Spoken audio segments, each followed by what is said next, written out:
Так, пам-пам, врубаю камеру и просто на огромной улыбке всех приветствую, друзья мои. Так, выключаю звук себе, чтобы он не двоился. Всем большой привет.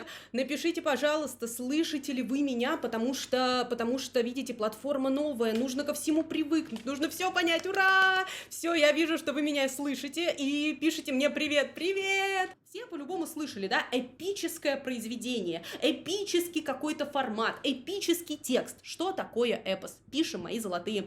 Это род литературы, это у вас уже написано. Вы пишете повествование о произошедших событиях. Все очень просто. Можно там на следующую строчку перейти. Повествование о произошедших событиях. Ну и жду какие-нибудь там знаки, опять же, опознавательные в чат, чтобы я видела, что хоть кто-то уже написал. Угу. Ready. Страшно ЕГЭ сдавать. Арина, все будет хорошо. Ты что? Не переживай. Почему именно роды? Потому что с этого рождается литературоведческая наука. Запомните это так. Потому что, это буквально то, что порождает произведение. Понимаете? Поэтому и род. Потому что породилось произведение. Ну что, всем мерси, скажем так, за первый урок. Это было что-то невероятное. Господи, честно, эмоции от меня сначала, потом спрошу у вас. Это неописуемо. Это то, вот ради чего ты рождаешься. Ну вот лично в моей парадигме жизненных ценностей, в моей парадигме восприятия, это то, ради чего стоит жить, честно. Но перед тем, как я открою чат, отвечу вам на все все ваши вопросы, все мы это сделаем. Пара слов о литературе. Ребят, мне кажется, у литературы много функций, да, она возрастает, личность благодаря литературе растет, то есть она взращивает личность. Литература делает нас более образованными, более интеллигентными, более интересными, более начитанными людьми. Я вам могу много перечислять вот эти, знаете, как по учебнику обществознания, функции чего-либо, могу перечислять долго. Но самое прекрасное – это функция коммуникативная, что ли, да, как ее научным-то языком обозвать. Если не научным, объединяет людей, литература. И это ли вообще не магия? Из разных точек Земли здесь сейчас сидят, там, знаете, вот это тысячи человек, которые сейчас здесь сидит, на все это смотрит и думает: господи, вау, литература чудесна, и вы потом становитесь друзьями вместе, и все это проходите вместе. И вот из-за этого литература, она становится магией для меня, клянусь.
Все, ни с кем не прощаемся, не надо грустить. Завтра экзамен, что грустить? Все. Люблю. Мое сердце завтра с вами. Моя удача, а я удачливая, завтра с вами. И все мои знания завтра с вами. Обещаю. Да, я иду. Двусторонний скотч найден. Он был в коридоре в мешках. Ну, на глубокую ночь смахивает по освещению. Еще вот так задвинуть и вообще идеально. Время не подскажешь? Без 10:02. Без 10:02? Я уже должен быть у метро, понимаешь? Мне надо Эми идти встречать. Да, это плохо, это плохо, это плохо. А что мы сегодня в итоге снимаем? Ты прочитал сценарий, который я скинул тебе? Ну да.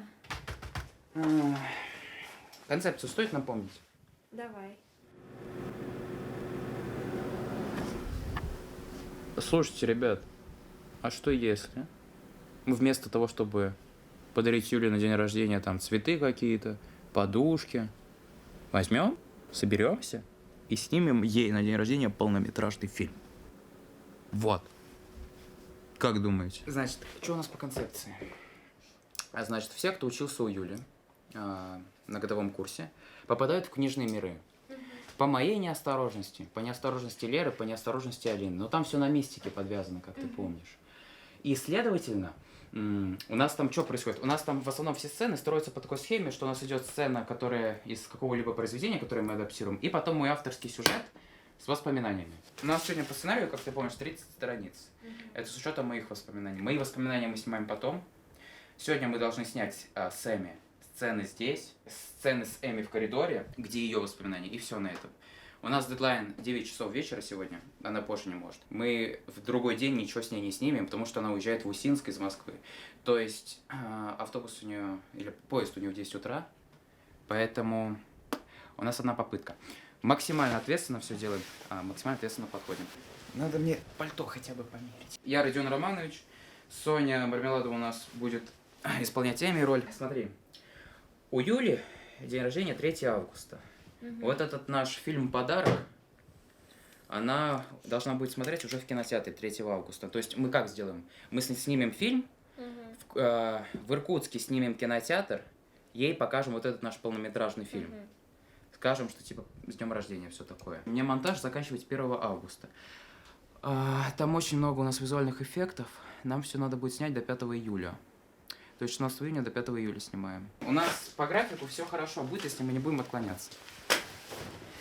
Я иду сейчас Эми встречать. Тебя... Вставай, куда села? Сейчас тебе камеру буду рассказывать, как работать. Вот смотри, здесь включаешь, здесь выключаешь. Вот, условно говоря, включила. Вот здесь фокус.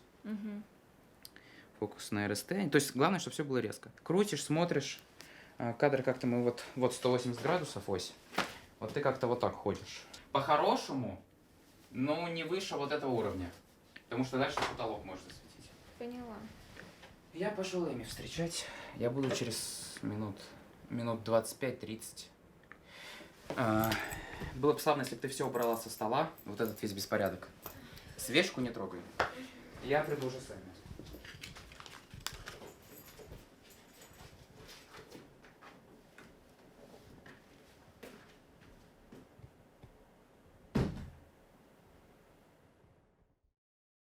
Передайте Екатерине Ивановне, что меня не будет на похоронах вашего отца. Я не смогу. Хорошо, я передам. Что за дело?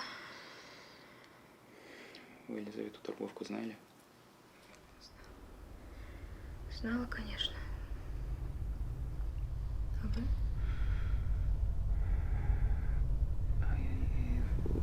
Знаете, я сегодня, когда видел Катерину Ивановну, когда это все произошло. По поводу сцен с Эми. Я вчера их отсмотрел ночью. Я что хочу сказать. Я их вырезаю. Во-первых, из-за того, что мы текст не выучили, мы очень много импровизировали. Так как мы очень много импровизировали, все скатилось в мелодраму. Выглядит это не очень, выглядит это паршиво, и поэтому у нас теперь такое правило будет. По идее, оно и так работало, но я теперь это четко пропишу, что, ребята, вы должны все учить реплики. Обязательно. И ты мне это, кстати, напомни. Скажите все, напиши беседу, чтобы ребята учили реплики.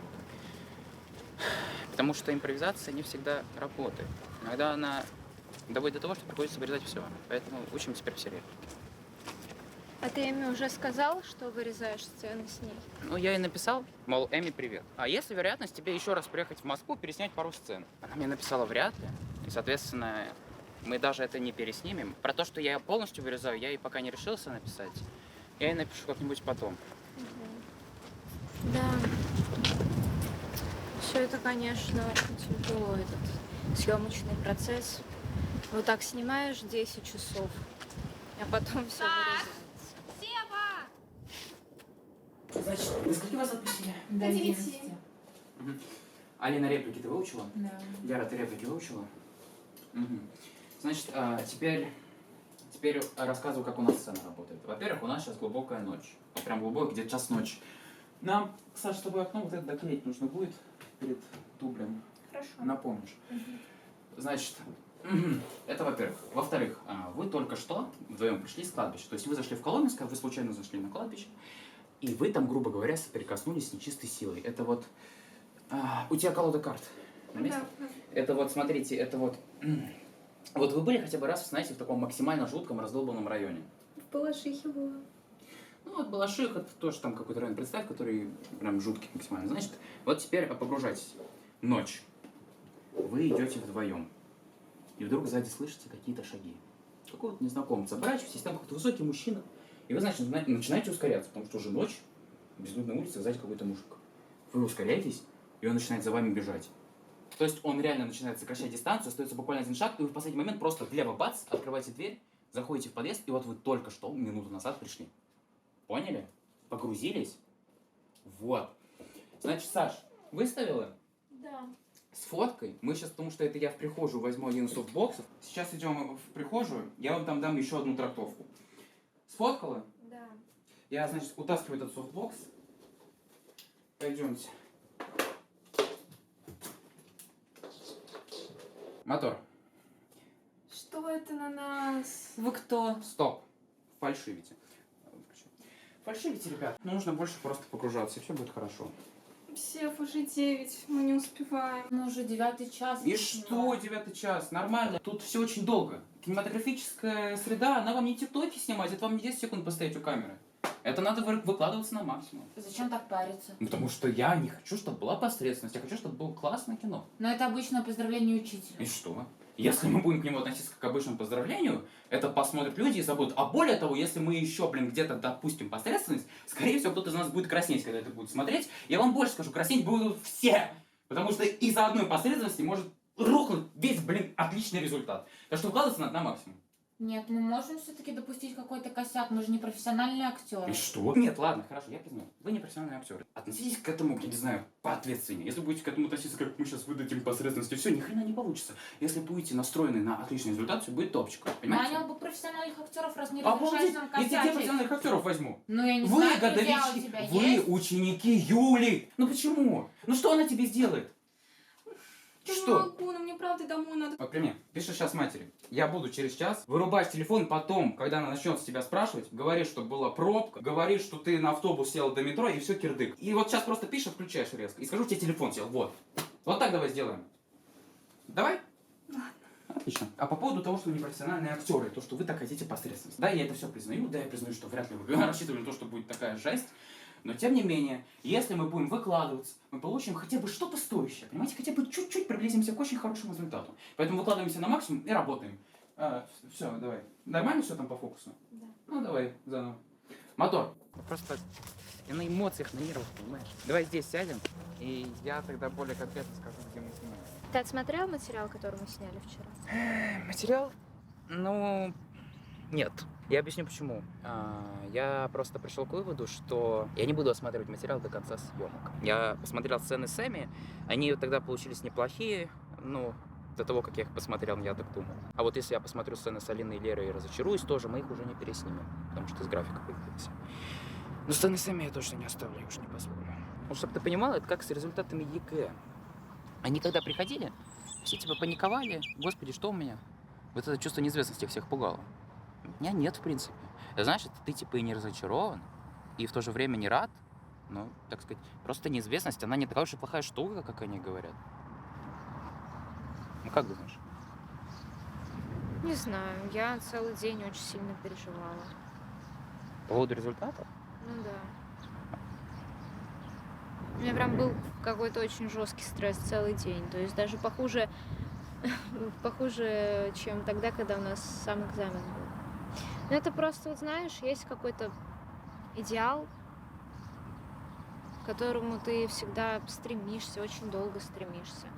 И не можешь его достичь просто потому, что в жизни нет идеала. Но не бывает такого, что ты вот прям добьешься какого-то своего идеала, и все будет классно. Бывает. Ну это вот, ну я не знаю, как у Обломова. У него тоже был какой-то идеал, к которому он хотел прийти, но он понимал, что этого идеала в мире нету, и поэтому вогнал себя в какую-то апатию. Поэтому, ну, это может быть очень опасно. Ну, не знаю, мне кажется, не настолько идеал недостижим. Все-таки часть идеала можно достичь, наверное. Не знаю, в любом случае, перфекционизм, вот что точно скажу, это реально хреновая вещь, от нее избавляться надо. Только вот как избавляться, честно говоря, мне пока сложно представляется. Как клеш сел, перфекционизм. А как избавиться? Мы с тобой засиделись, потому что время идет, а мы еще ни одного дубля не сняли. Вон туда. Там стол. Что нужно сделать? Прочитать главу. Эту главу, которую я сказал. Назвать имя того человека, который проклят. Пусть будет Арина. Подожди. Стой, я сбился. Давай еще раз. Я уже 6 пока минут. устала. Сколько там у нее зарядки еще? Покажи. Скоро закончится. Ну покажи. Поэтому у нас очень мало времени. Ладно.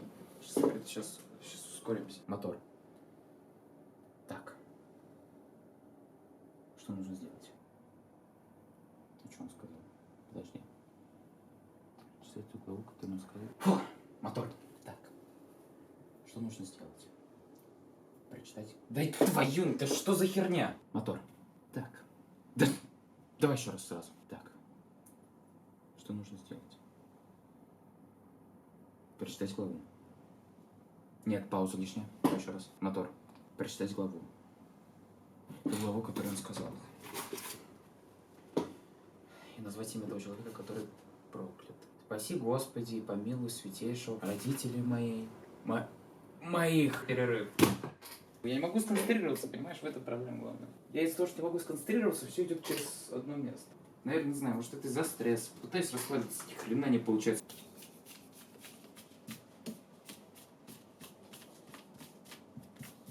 Что-то просто как-то вообще неловко, блин.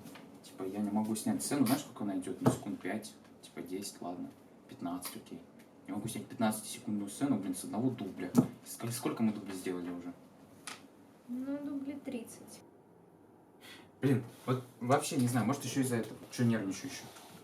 Я вот вчера пишу Гоше, типа, Гоша, привет, когда ты в Москву приезжаешь? Типа, я с тобой сценарий написал, ну, мне надо в график тебя вносить. Мне пишут, что, чувак, я не смогу приехать в Москву, у меня вступительные. Почему он мне в феврале пишет, что он может приехать? В марте я у него спросил, он говорит, да, в Питер 4 часа езды и все такое. А в июне, когда все снимается, он мне, оказывается, не может. Извините меня, я не знал, что так все будет. Спасибо. Нет, смотри, сцены переписывать с Гошей, это 3.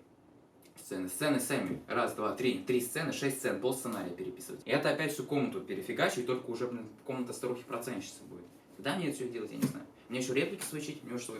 Перегружаешь себя, ты понимаешь? Да хоть, знаешь, хоть выгорю. Абсолютно похер. Я хочу снять фильм, чтобы у людей глаза горели, когда они смотрели. Чтобы им нравилось. Чтобы Юля, блин, гордилась. А я не могу короткую сцену чертову снять. Из этих, блин, драфтов, из этих черновиков, из этих переписок постоянных, из-за этого несогласованности, из этой неорганизованности, непрофессиональности, блин, потому что нету бюджета, нету продюсера, все самому делать надо. Господи, я не могу просто, реально. Это пипец. Я, твою мать, ждал, когда это ЕГЭ кончится, чуть ли не молился просто. Побыстрее бы это все закончилось. Кончилось ЕГЭ? Нет, я какой-то проект такой, черт взял, не пойму. Я, блин, вместо того, чтобы отдыхать с друзьями, занимаюсь этой херней, с этими таро-картами, с этой мистикой, блин. Мистик херов. Я не знаю. Пипец, я скучаю по ЕГЭ, клянусь.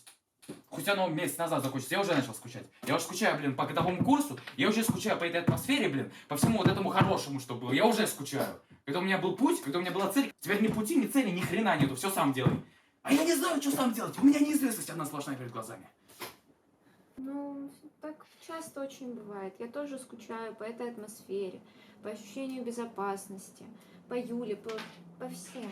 Но все вот заканчивается, даже хорошее. Это надо просто принять. Ну, так всегда происходит. Не, я не могу это отпустить. Я клянусь, я не могу, блин, отпустить этот вебинар, я не могу отпустить этот годовой курс. Каждый вот последний вебинар я его, блин, постоянно вспоминаю. Серьезно, я не могу поверить, что все.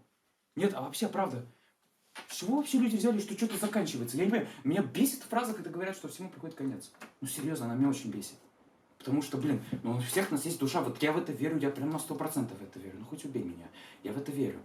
Душа, она вечна. Самые теплые, яркие воспоминания мы храним в душе. Потому они тоже вечны. Ну, соответственно, все не проходит бесследно. Соответственно, все имеет смысл.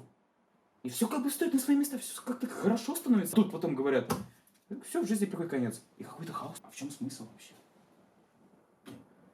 И причем не знаешь, кто, блин, кто прав, а кто виноват.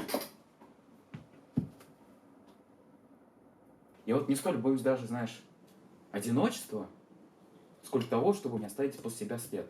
Вот крипово это, знаешь, что? Типа, получается, если ты не сделаешь чего-то стоящего, все будет зря. Это страшнее, чем одиночество.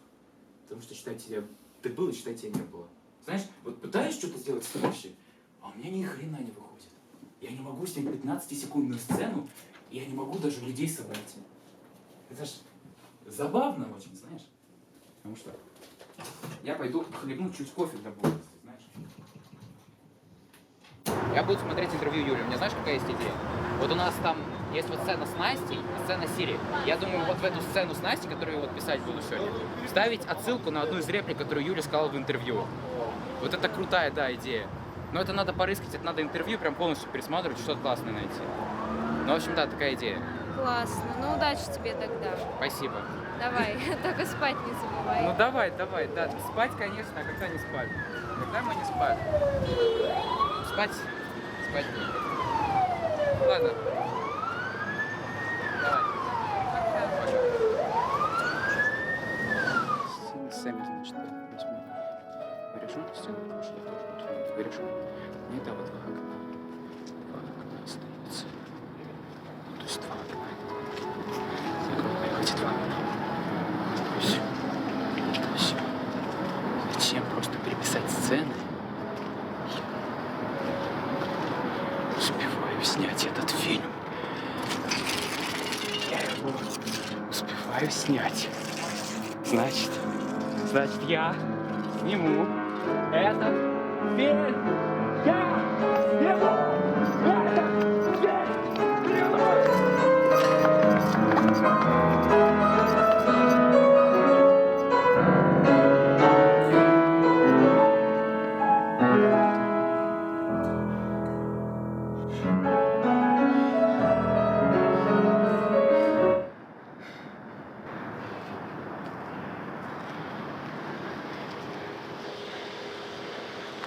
Стойкое конкретное желание.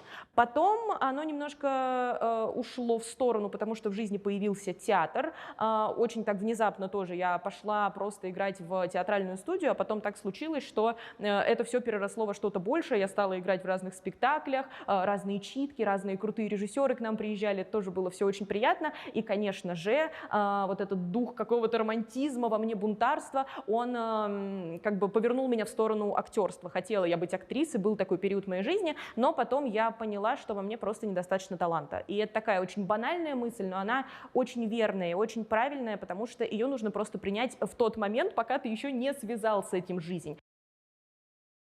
Да, каждый день почти съемки. А когда их нет, я либо учу реплики, либо вот вчера, например, комнату старухи процентчиков делал. Погнали.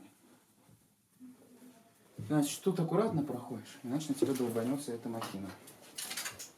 Так, это Бег. Привет. Бег у нас оператор, потому что Саша уехала на дачу дня на 2, она сказала. Вот эти 2 дня, которые мы с вами снимаем, он у нас оператор. Быстро погружаю в контекст работы, чтобы не тратили попусту время. Значит, во-первых, начинаем мы со сцен в коридоре. Это вы где-то мне типа открываешь. Привет, в общем, типа я Раскольников, 100%, что это самое начало, короче, которое у нас идет сцена. Коридор у нас не задекорирован. Ты знаешь, что это означает? Да, надо с фоном. Надо фон размывать. Вот, я тебе поэтому и говорил вот с фокусом работать, Да, потому что хорошо. придется фон размывать и придется вот такие кадры брать. Иначе мы спалим пространство, что оно у нас современное. Ну ладно. Так, здесь у нас все задекорировано, а тут получше будет. Вот, соответственно, смотри. Тебе нужно переодеться сейчас в старуху-процентщицу в первую очередь. Вот, давай, переодевайся. Бег, а мы с тобой что можем сделать? Мотор. Смотри, вот мы с тобой сейчас прожили наши грехи через воспоминания. Мы опять здесь. То есть, я не понимаю. Вроде что... Ладно, хорошо, мы отталкиваемся от концепции, что мы в чистилище. Была на исповеди? Я тоже не был на исповеди. Но я могу сказать по опыту своего наблюдения, что исповедь проходит обычно как? А затем они, так сказать, их у себя в голове прокручивают. То есть еще раз проживают. Мы с тобой тоже это прожили, даже вот наяву все было. И потом они раскаиваются. Подожди. Сначала... Стоп! Снято.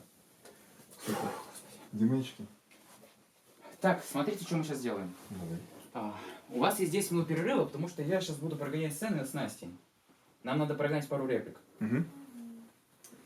Поэтому либо можете здесь посидеть, либо можете... Я в магаз пойду. Сколько сидите в магаз? Ну, в общем, минут 15. Туда и обратно. Да, надо. Успеете? Ну, иди, да. Все, супер. Тогда я с Бекой пойду. Ты реплики выучила? Ну, частично. Значит, нужен сценарий. Ну, у меня одна копия. Несчастье. Ой, черт. Ты же не распечатала? Нет. Значит, смотри. Погнали. Как делаем? Сейчас просто объясню. Я читаю за себя, читаю за Сирия. Могу задать несколько вопросов. Будь готова ответить. С самого начала начнем. Настя. Что происходит у нас тут вообще? Так, у меня такой вопрос. Что ты обычно делаешь ночью? Кроме того, что спишь? Ну, с подружками гуляю. Хорошо. Смотри, представим такую ситуацию. Вот ты гуляешь с подругами, у какой-то из твоих подруг день рождения. Вот смотри, погрузись вот сейчас прямо вот в то, что я говорю. Застолье. Слышишь вот это опять же стук бокалов. У вас вот праздничная атмосфера, все там говорят. И значит, наконец-то вот, опять же, доходит очередь до тебя, и ты говоришь тост. Поднимаешь бокал, говоришь свою речь, и тут, бац, ты в преступлении и наказании. На тебе костюм Лизаветы, я Раскольников, Сири старуха-процентщица. Понимаешь? Это необычно. И ладно, этого пока хватит, я тебе потом еще одну трактовку дам. Ну ты просто понимаешь, насколько это типа... Да нет, дело не столько в твоей операторской работе, сколько вообще, понимаешь, во всей постановке. У меня и актерская игра сейчас, ну такая, и... Ну нет, окей, Сирия играет нормально, Настя играет нормально, но нормально это нехорошо, понимаешь, о чем я? Слушайте, я им говорю, погружайтесь в образы, они все это делают, но, блин, не знаю, как будто я не нашел какого-то ключика к тому, чтобы получать живую игру абсолютно, блин, у всех. У кого-то нормально, у кого-то хорошо, у кого-то хреново. Ладно, окей. Типа, есть загвоздка. Декорации, которые мы вот ставили, я вообще не рассчитывал, что они будут настолько убого выполнены. Серьезно, я когда покупал обои, они на Озоне были, ну, охренеть, какие красивые. Приехали, получилось, но сам ты понял, что получилось. Короче, выглядит это все дешево и фальшиво, и поэтому я просто разочарован. К тебе без претензий, окей, ты хорошо работаешь, все окей, но, блин, просто как-то грустно, в общем. Ладно, чисто поделиться записываю.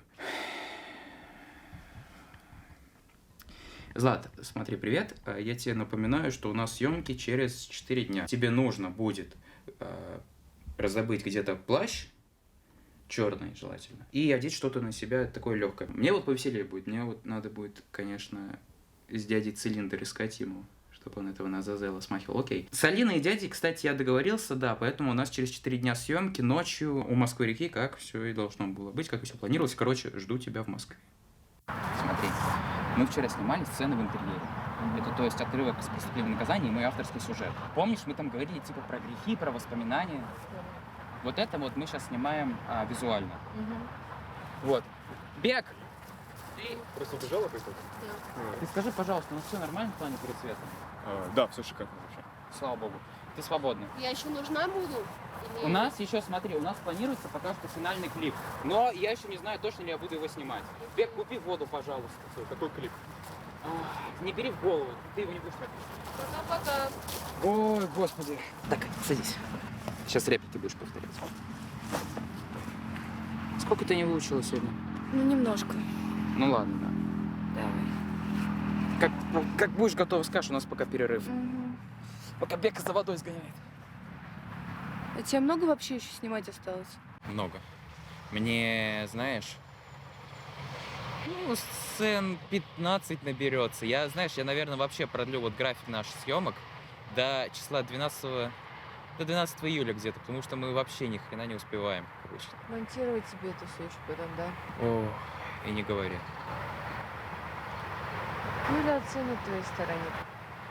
Я вот сейчас просто понимаю, что я снимаю фильм для человека, которого я видел вживую всего один раз. Просто, да, у нас был с ней дистанционный год, да, типа, все было хорошо, но я ее вживую видел всего лишь один раз. Я к тому, типа, что если у меня вот представление о ней, оно идеализировано. У меня просто вот в последнее время ощущение, что я как-то неадекватно себя воспринимаю. То есть я как будто себя не могу воспринимать как человека, понимаешь? Как будто себя воспринимаю в отрыве от мира. Может, вообще все, во что я верю, неправда. Ну, серьезно, все абсолютно. И мои мысли, и мой проект, и мои мечты, не знаю. У нас вчера все удачно получилось, и сегодня все получается. Не знаю. Я вообще сейчас ни в чем не уверен. Удачно, неудачно, хорошо, плохо. Реально, меня напрягает эта мысль. Почему мы обязательно кому-то не нравимся? Вот, условно говоря, почему нету, например, того взгляда, вот хотя бы одного взгляда, с которым будет согласен каждый человек из 8 миллиардов. Вот всегда найдется человек, даже если ты говоришь какую-то норму морали, вот из 8 миллиардов, который скажет, что нет, я не согласен с этим утверждением. А тогда что правда? Этот вопрос такой. Если нет единой истины для всех, что тогда правда? Вообще существует ли правда? Вообще существует ли то, на чем мы держимся? Может, мы это все придумали, может, все иллюзорно, может, нету никаких идеалов, нет никаких стремлений, которые мы хотим достичь. Может, это все иллюзия, понимаешь? Вот все это иллюзорно. Я просто падаю постоянно в какую-то бездну в последнее время. Я сейчас не уверен ни в чем. Но у каждого человека своя правда, и каждый Во что верит в то, во что хочет. Во что хочет. В любовь, в добро, кто-то в свою семью или в мечты. Мечты. Знаешь, я в свои мечты постоянно верю. Серьезно. Но из 1000 мечт, из 1000, всего одна лишь сбылась. Я клянусь, всего одна. Это знаешь, когда было? Это вот когда у нас была сходка, вот весна была, перед сходкой в Еголенде, когда типа у нас все препода приезжали в Москву. Я тогда прям помню, перед сном всегда визуализировал, как я пробираюсь через очередь, как я вот дохожу до Юли, как мы с ней обнимаемся, как мы с ней фоткаемся, как я ее вижу вживую. И это 1 мая реально сбылось. Вот я реально поймал себя на мысли 1 мая, что вот когда я подходил к ней фоткаться, что черт, у меня мечта сбывается. Это было круто, это было невероятно. Но это было один раз. Из 1000. И столько просто из этих 1000 мечт разбились. Это так, больно. А сбылась одна лишь. Из 1000. Не всем нашим мечтам суждено сбыться, но некоторые из них исполняются. Знаю, Настя, знаешь, я вообще сейчас ни в чем не уверен. Абсолютно ни в чем.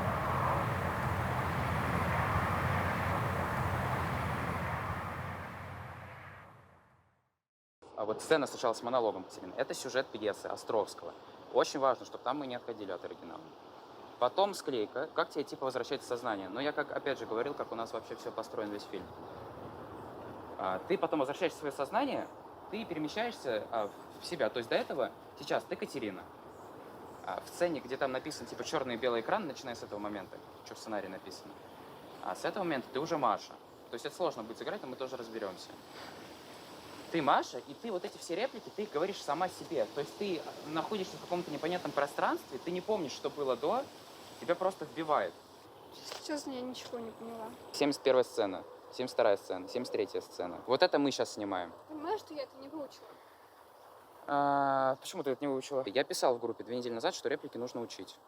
Ты мне не скинул эту сцену все. Друг мой, радость моя. Вот это все, что сейчас у нас есть, все, что существует, это вот это, больше ничего нет. Я просто думал, ты реплику, монолог ты не выучила. Подожди, нет, ты... Ладно, Я вот про вот это все. вот это я разрешу И импровизацию. тем более ты мне половину скинул монолога. Я тебе сказала в прошлый раз об этом. Сколько ты выучила, просто скажи? Ну вот так вот. А об жизни думать и не хочется.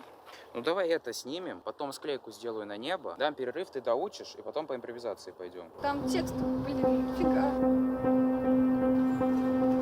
Просто какая задача? Зачем его Катерина говорит? Она прощается. То есть у нее задача прощаться? Да, если, допустим, я половину выучила, я рассказала, и что, мне просто стоять. Ты хотя бы половину выучила, это уже хоть что-то. В деле, конечно, все было ладно. Мотор. Что в могиле? Сейчас. Под деревцем могилушка. Как хорошо. Стоп, давай еще разок сейчас скажу. Ты просто смотришь камеру и говоришь, тут могилушка, тут вот это. Нужно больше в это погрузиться, нужно тебе больше, я не знаю, личный опыт обратить. Что домой, что в могилу. Все равно. Стоп, еще раз. Лишняя. Большая работа, да. Я буду делать. Солнышко ее свет. Прости, я не Ладно. знала, что так получится. Под деревцем могилушка. Зачем жить? Хорошо.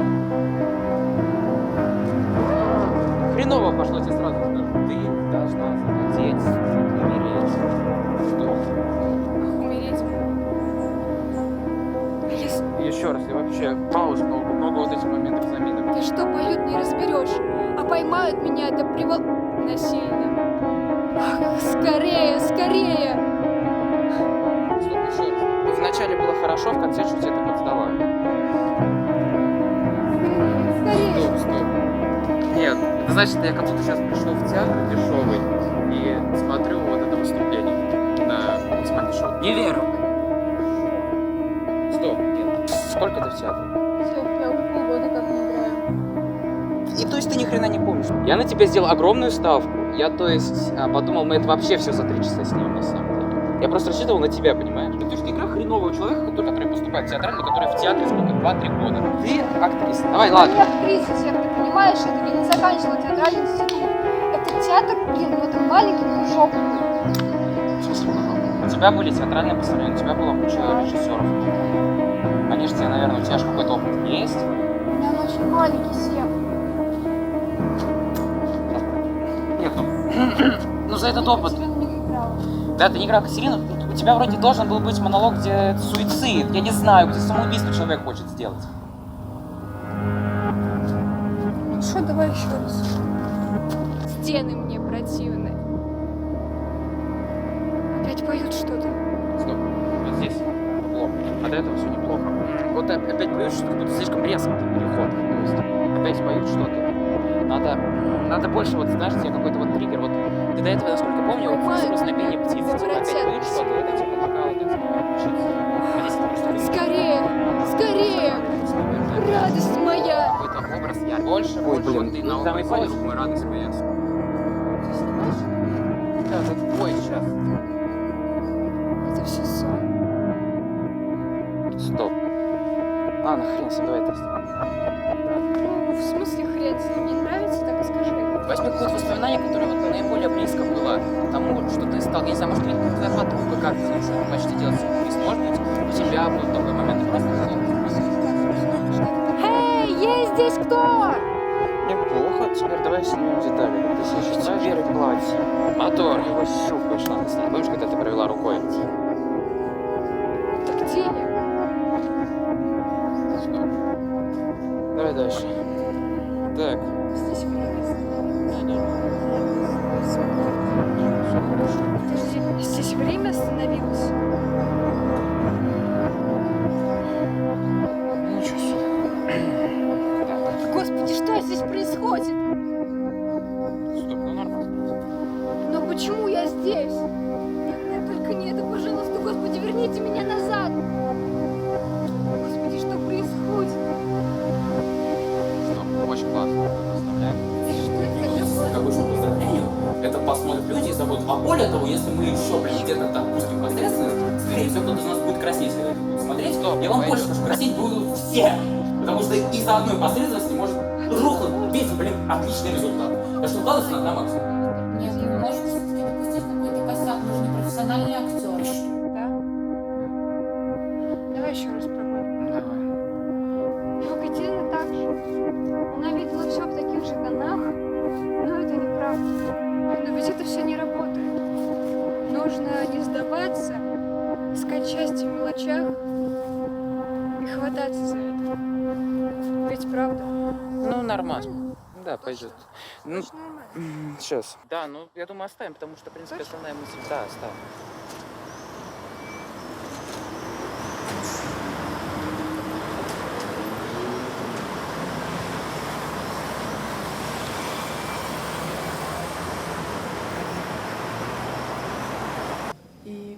сказали некоторые, они просто боялись, что им не с кем будет поговорить на выпускном.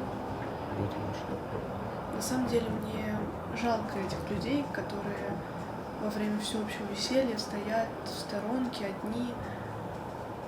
Я всегда пытаюсь им помочь и как-то растормошить их. Но иногда мне кажется, что они сами этого не хотят. Мне кажется, они наоборот хотят, чтобы их растормошили. Как ты говоришь, ну просто они что-то внутри, какое-то внутреннее сопротивление мешают. Это как? Ну, например, они боятся быть непринятыми в компании, боятся осуждения, или у них уже был какой-то плачевный опыт. Ну, все что угодно может быть. А еще, знаешь, есть люди, которые главное ожигают, они душа компании, они смеются, общаются со всеми. Но у них на душе какой-то тяжкий груз. И они просто не показывают его никому. Что? Фея, скажи, в какой одежде я буду на съемках? Белая рубашка, Так. пиджак Так. и, как его, господи, цилиндр нужен будет. Цилиндр? Да. А где его возьмем? У нас 2 дня до съемок. Либо поискать в интернет-магазинах в аренду, типа взять, я не знаю, там можно купить, потом его вернуть. Либо у знакомых поспрашивать. Короче, ладно, давай с этим потом. Тишину хочу. Ладно.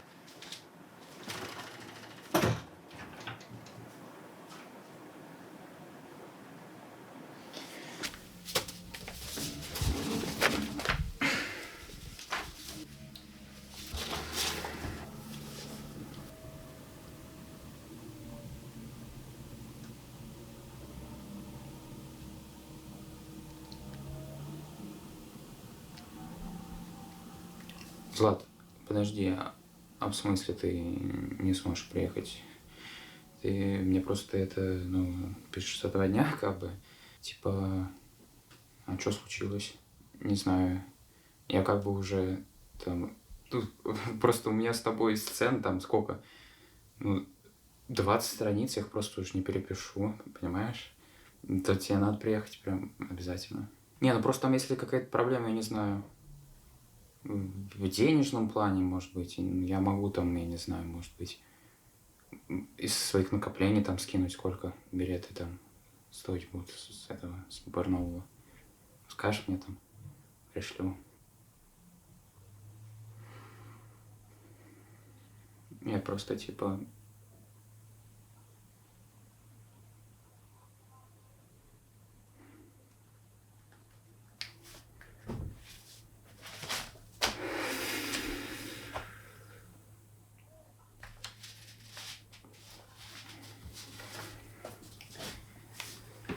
Нет, просто понимаешь, в чем проблема? Я бы понял, если бы ты мне это написала за 2 недели, что ты вообще никак не сможешь. Ну, там, ладно, за неделю хотя бы. Как бы я не перепишу в короткие сроки вот эти 20 страниц. Ну, ты просто меня сейчас, знаешь, очень, типа, подставляешь. У меня и без того вот сейчас период съемок очень насыщенный, а тут еще что-то переписывать, я не знаю.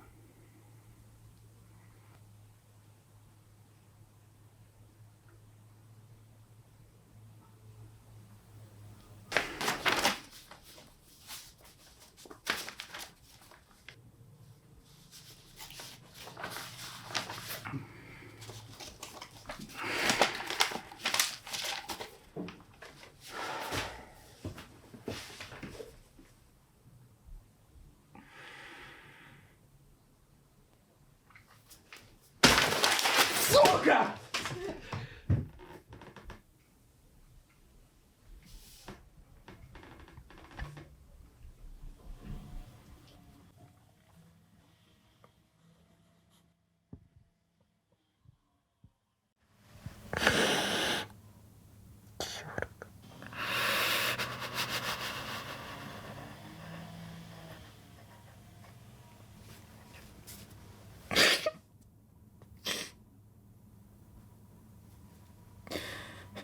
Я так не могу.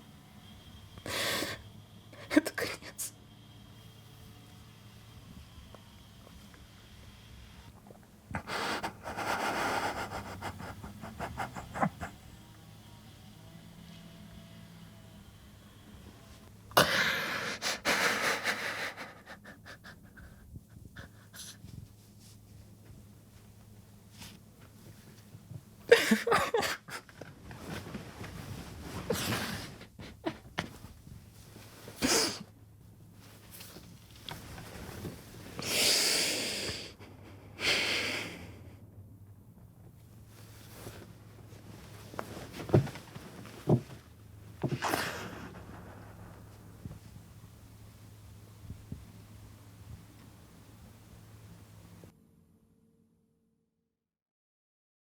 Мотор! Запись идет.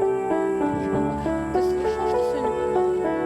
В смысле? Ну, я читала, что сегодня будет. Выход!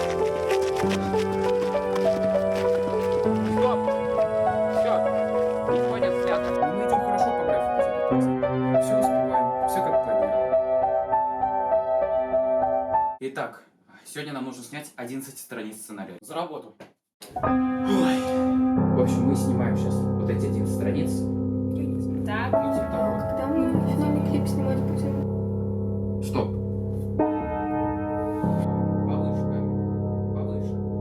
Нет, там с этой стороны повыше. Мне за 3 недели нужно снять 20 страниц сценария с тетей и священником эти сцены. Для этого мне нужно найти священника. Чтобы найти священника, нужно потратить нехило времени. Еще ему нужен костюм. Потом это все еще нужно снять. Потом мне снять сцены с воспоминаниями дяди.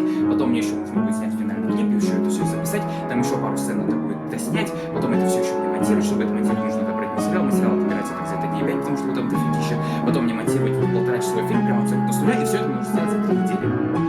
И это еще мне сцены со Златой надо переписать. Их тоже еще снять прямо абсолютно.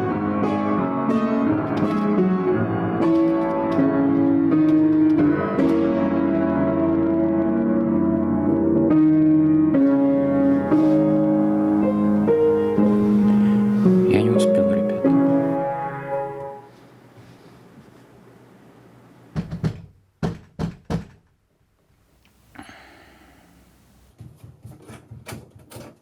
Привет.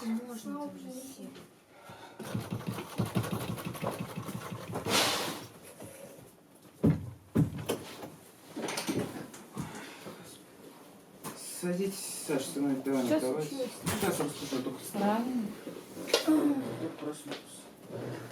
Ой, господи, во-первых, проспал я этот наш съемки. Сейчас все расскажу. Короче, вот это вот все, что мы снимали, а мы сворачиваем проект окончательно, то есть это все отменяется, все слетает, а не получится. Посмотрел, так все хуже получается. По актерской игре, по композиции, по мизансцене, по построению сцен очень хреново. Мы катимся в кучу, надо останавливаться. Все, плохо очень. Все изменяется. А ты не думал о нас? Мы по 3 часа просто вкалывали. На дорогу только 3 часа мы сюда ездим, туда-обратно. Бывает такое. И не только мы. Сколько ты людей задействовал, скажи мне. Сам это все задумал и сам это все свернул. Ты в курсе, что мне Злата написала? Она мне написала, что она не приезжает. И что, берешь, переделываешь сцену, просто убираешь? У меня нет сил на это все, абсолютно. Это очень трудоемкий процесс. И это еще все монтирует, что мне с Зачем ты тогда за это брался, если я тебе еще в тот раз сказала? Что слишком много. Ты говоришь, я ничего не усложнял, у нас все должно быть супер. Просто нужно вкладываться. Мы начали вкладываться. И что в итоге мы получаем? Мы приезжаем, ну, ребят, все, отмена. Я правда верил, я был уверен, что у нас все получится. Кто знал, что вот так вот все перевернется? Кто знал, что Злата не придет? Кто знал, что там у нас некоторые сцены будут по 100 раз заедаться по времени, затягиваться? Но мы можем попозже Юлю поздравить, в сентябре, например. Нет, это не то. Как новый учебный год. Зачем? Ну зачем? У нас какая концепция вся, что это поздравление Ну Юли. что? Это не то будет абсолютно, не то, что надо. Ну, Сев, ты все понравится. Это же, ну, столько труда вложили. Ты вообще большой молодец. То есть какой сценарий придумал. Как это все у нас, ну, получалось же хорошо. Блин, ну господи, ну, ребят, поймите, что это все уже. Если я говорю, что все, значит реально все, значит бесповоротно все, значит уже никак по-другому не получится. И Я мы сам, свой что ли? рисунок вложили в никуда. Получается в никуда. У вас опыт единственный. Прекрасно.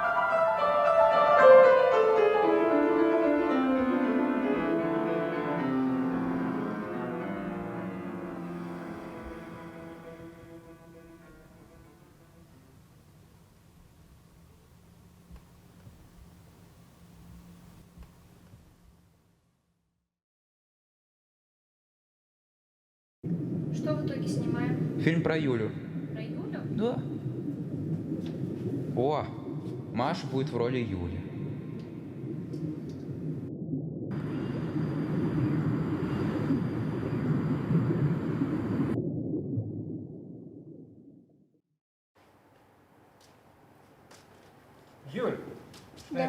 Поди сюда. Скажи, какая задача Вари в этой сцене? Подбодрить Аню. Давай так сделаем. У тебя задача, чтобы Аня в этой сцене засмеялась. Хорошо. Прогоним еще раз эту сцену со слов. Господи, они приехали. Начали. Слава Богу, приехали. Как же я рада тебя видеть, душенька моя. Устала я. Понимаю. Поехали мы с Шарлоттой. Она какие-то фокусы начала показывать. Зачем ты мне ее навязала? Ну, потому что ты одна не сможешь так далеко поехать. Приезжаем в Париж. У мамы квартира на 5-м этаже.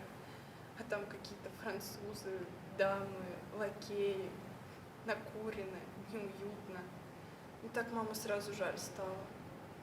Я ее обняла. Она плакала. Не говори, не говори, не говори! Стоп, стоп! Юль. Вот, А что не так?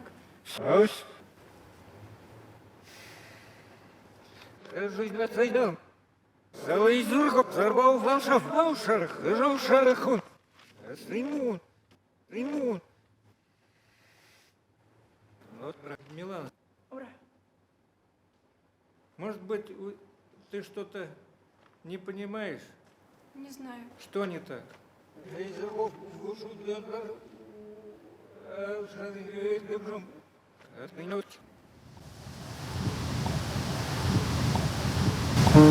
Вокруг залетали радости листья, и только я стояла скалой.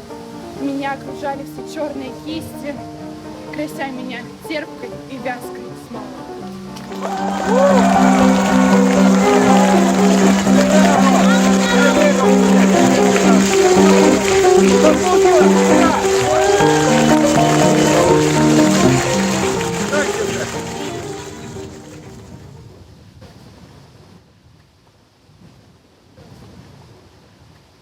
У нас будет постановка нового спектакля. И эту роль главной героини я даю Милане. Она сейчас на подъеме, у нее все получается, она входит хорошо в тему. Ты пока не тянешь на эту роль, понимаешь? Вот давай вот немножечко повзрослеешь, немножечко наберешь опыта, тогда все будет у нас хорошо сложиться. Но на данный момент Милана не обсуждается ее роль в этом спектакле. Добрый вечер. Чай остыл? Я знаю. Почему не пьешь? Папа, если я уйду из театра, это будет сильной ошибкой. Ну как так сразу, Юль? Ну, у меня скоро ЕГЭ, экзамены. Ну это же не причина. Нет. А в чем тогда? Мне просто кажется, что я недостаточно талантливая. Ну кто тебе это сказал? Мы с мамой ходим на каждый твой спектакль. Ну просто ты понимаешь, у всех получается и сразу, и быстро, а у меня нет. О, Юля, амбиции. Это болезнь. Большие амбиции очень болезненны. Потому что не факт, что они в твоей жизни сбудутся. Иногда вообще не факт. Но до конца жизни придется жалеть о несбывшихся надеждах. Это как? То есть я должна быть такой же неамбициозной, как Башмачкин? Нет, Юля, ты неправильно меня поняла. Я имел в виду, что амбиции нельзя ставить смыслом своей жизни. А ради чего тогда жить? Ради мгновений.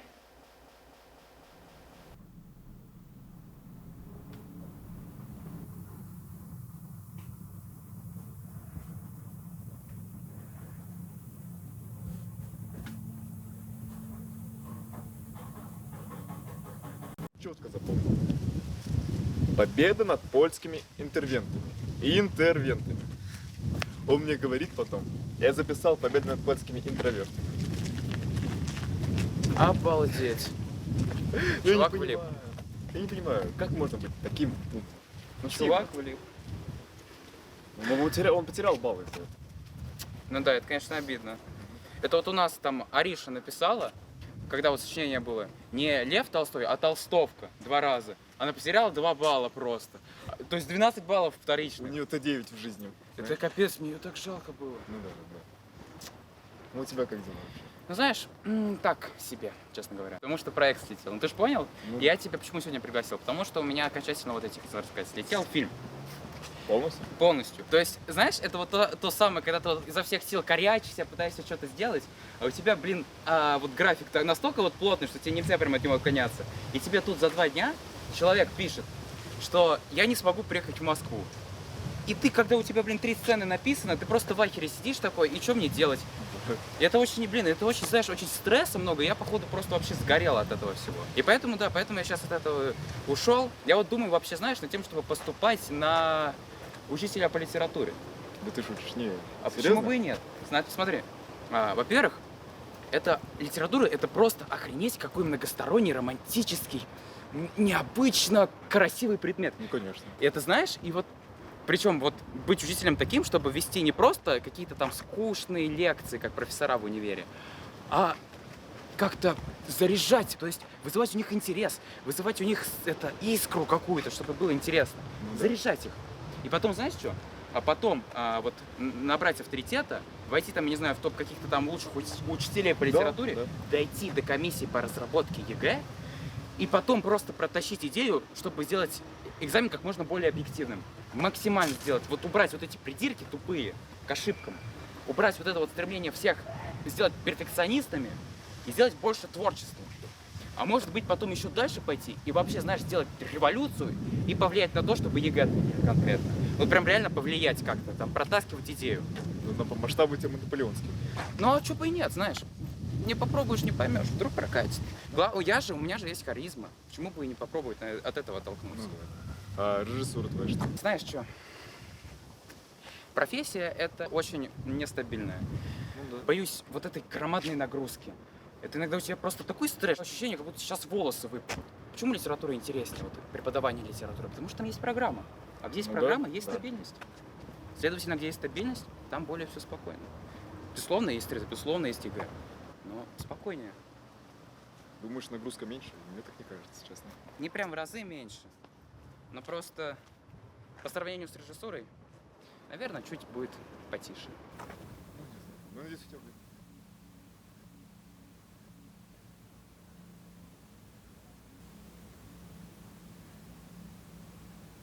Вы очень трепетно и с переживаниями относитесь к своему дальнейшему пути. Вы, скорее всего, как и большинство из ребят, которые сталкиваются с 11 классом, лицом к лицу, скорее всего, переживаете очень.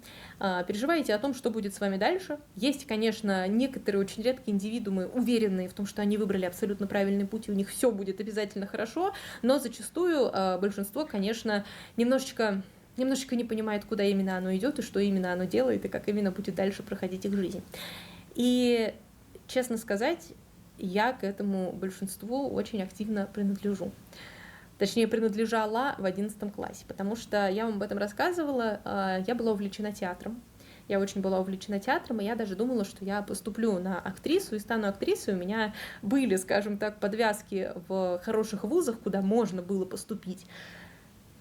Но я испугалась.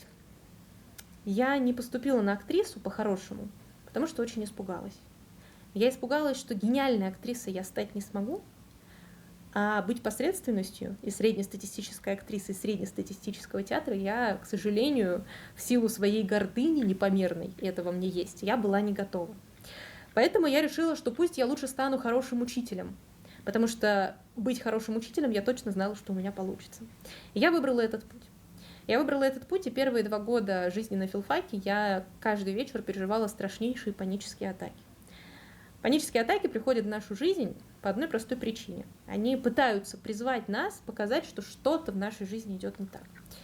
И они пытаются показать нам, как сильно мы ошиблись в чем-то, на каком-то этапе жизненного пути.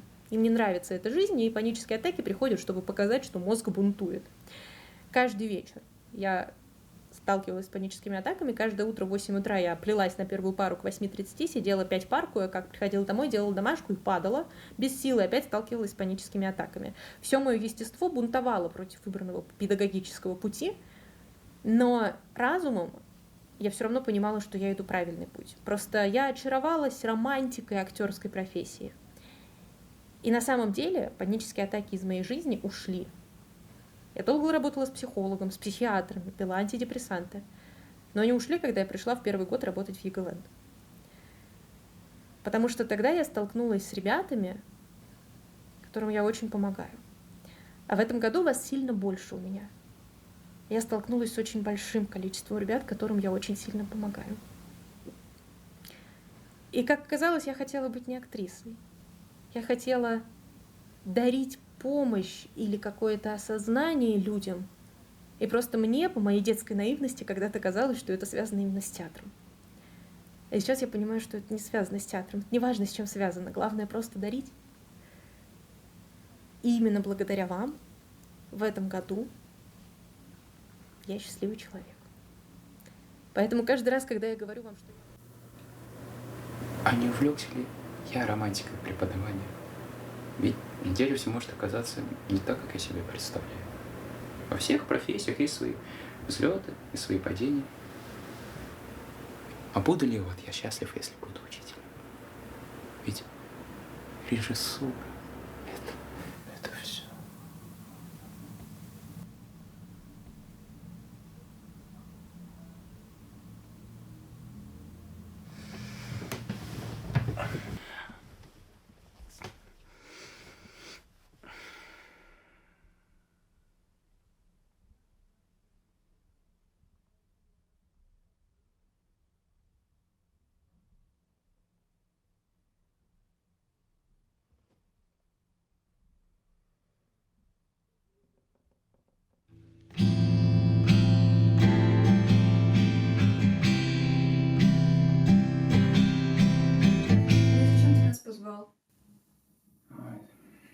У меня зрение чуть упало. Значит, зачем я вас позвал?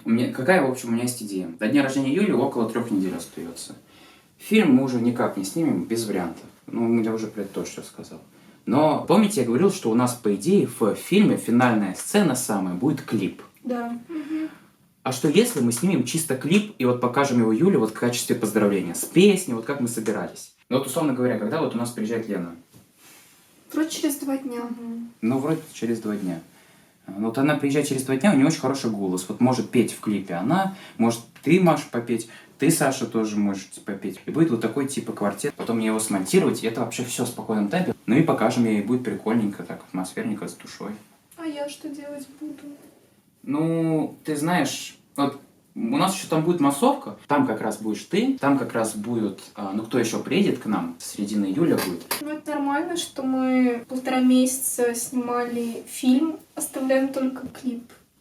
Знаете, что понял? Вот просто мы когда снимали, вот был зациклен. Будто десятки ран в спину наносит нож. Очередной обман, очередная. Выключу диктофон, кофе налью в стакан.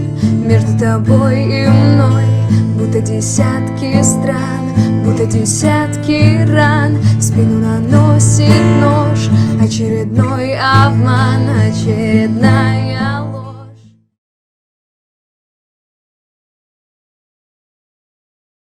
И важная мысль, которая вот сегодня в моей голове оформилась окончательно. ЕГЭ приходит и уходит, а наша с вами связь остается навсегда. И вы напишите экзамен, и этот страшный день, каким бы он ни казался, он пройдет, и мы с вами, вы-то останетесь, понимаете? Вы, ваши мечты, ваша красота, ваши амбиции, ваши надежды, все останется.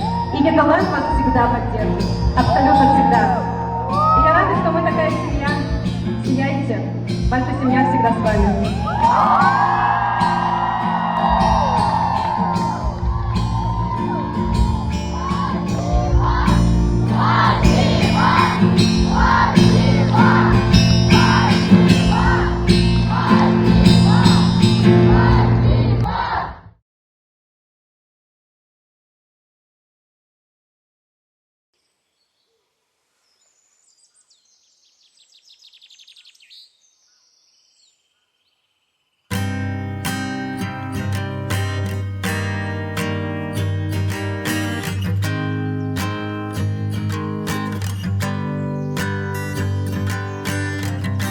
Встретила впервые на эфире, сразу поняла, в литературном мире я останусь навсегда и только с ней. Не встречала я учителей мудрей, Так волшебна ее речь и красота. Любовь к предмету, к нам забота, доброта. Зацепила Юля глаз своих огнем. Эти бэбы мой большой любимый дом. Мы были рядом каждое мгновение. И что не разговор, то откровение. Признаемся без преувеличения. Ты в сердце остаешься навсегда. Нашла среди метафор и эпитетов для нас слова получше всяких критиков. Разобрала руслиты, удивительно, как не скружилась твоя голова. Шаг за шагом вместе шли к своей мечте. Мы учились сочинений красоте, находили счастье и покой. Среду и субботу проводя с тобой, ни единого сомнения в сердцах. Мы росли духовно на твоих стихах. Ты энергия живая и любовь. Юля, с каждым днем мудрее мы с тобой. Мы были рядом каждое мгновение. И что не разговор, то откровение. Признаемся без преувеличения. Ты в сердце остаешься навсегда. Нашла среди метафор и эпитетов для нас слова получше всяких критиков. Разобрала руслиты, удивительно, как не скружилась твоя голова. Время пролетело позади ЕГЭ, и волнение волна накрыла всех. Дрожь в руках на сайте, смотрим результат. Крики радости за нас все говорят. Благодарны мы тебе за долгий путь. Пусть порой нам так хотелось отдохнуть. Не потраченное впустую это время. Этот год одна огромная поэма. Юля, дорогая, с днем рождения. По жизни все купятся стремления. Пусть с каждым днем ты будешь все богаче. Во всех делах сопутствует удача. Теперь мы будем видеться чуть реже, но ты будто попутный ветер свежий. Дала нам путь на новые свершения. Это начало, а не завершение.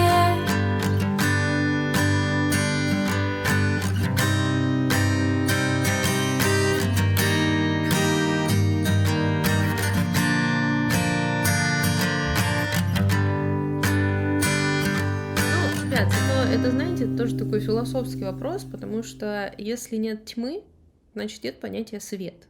Потому что без контраста не существует как такового понятия. Любое понятие существует только в контрасте с его антипонятием. Если нет разлук, значит нет расставания. Точнее, если нет разлук, значит нет встреч. Так что это такой философский вопрос, который нужно просто прорабатывать.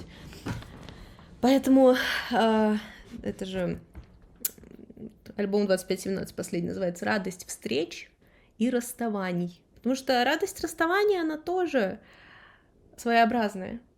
Только потому что есть она, есть радость встреч. Понимаете? А то вы такие интересные, у Юля, как мы будем расставаться? Тяжело, конечно, но тот факт, что мы с вами расстаемся, я думаю, в 100 тысяч раз оправдывает тот факт, что мы с вами однажды встретились. И это же ценнее всего остального. Мама Юля, наше небо над Австралийцем. Я искренне поздравляю тебя с днем рождения. Спасибо, что научила нас любить литературу, но мы полюбили не только ее, но и тебя. С днем рождения. Дорогая любимая Юля, мама, от всей души поздравляю тебя с твоим прекрасным днем рождения. Желаю тебе самое главное, крепкого здоровья, творческих идей и гениальных учеников. Желаю хороших учеников и не забывай отдыхать. Дорогая Юлия Солитресса, с днем перерождения желаю, чтобы поэмы писались и дети получали свои заслуженные 100 баллов на экзамене. Юля, перегибать с алкоголем такой себе в свой день рождения, но вина на ладушке никто не отменял, именно поэтому я хочу поздравить тебя с твоим днем и сказать спасибо тебе за то, что ты есть. Появилась глава про твой день рождения. Поздравляю! Сева ограничил нас в 10 секунд, а я из того малого количества, кто был в 10 классе, поэтому через месяц мы с тобой уже увидимся и поболтаем. С днем рождения, дорогая! Дорогая мама Юля, от всей души поздравляю тебя с днем рождения. Я желаю тебе, чтобы все твои ученики смотрели на литературу с такими же горящими глазами, как и ты. Твоя кислинка. Юля, с днем рождения! пусть твоя жизнь будет такой же яркой, как сегодняшнее солнце в обычном буром Петербурге. Дорогая Юля, за этот год ты правда стала для меня особенным человеком, ведь именно благодаря тебе подготовка к ЕГЭ стала самым счастливым периодом в моей жизни. Я тебя очень люблю. Жди меня на следующем годовом курсе. Юлечка, спасибо тебе за все. Погружаясь в сюжеты великих произведений русской литературы, ты действительно научила нас жизни. С днем рождения. Юля, поздравляю тебя с твоим праздником. Желаю тебе успехов в профессиональной деятельности и побольше учеников, которые будут радовать тебя своими прекрасными результатами. Юлечка, ты просто невероятный человек, и я тобой восхищаюсь. И желаю, чтобы все твои мечты осуществлялись. Люблю до Луны и обратно. Мать всея литры, здорово! Тебя там вообще кормят в этот твой день рождения? Будешь ножку гуся? Честно украла его. Юлечка, привет, с днем рождения тебя, я очень тебя люблю, спасибо, что этот год был со мной рядом. Не забывай слушать 2517 Хоруса, Славу КПСС и Окси. Я очень тебя люблю. Дорогая Юля, я бесконечно благодарна тебе за тот литературный мир, который ты для меня открыла. Я стала другим человеком, я стала намного счастливой благодаря тебе. Я желаю тебе счастья. Юля, мы тебя любим. Счастья, здоровья, мать литератур. Юля, поздравляем тебя с днем рождения.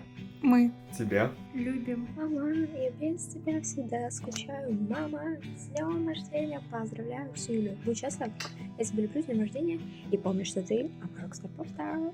Дорогая Юля, поздравляю тебя с твоим днем рождения. Желаю тебе всего самого лучшего, теплого и светлого. Ты влюбила в литературу тысячи людей. Продолжай заниматься любимым делом и будь счастлива.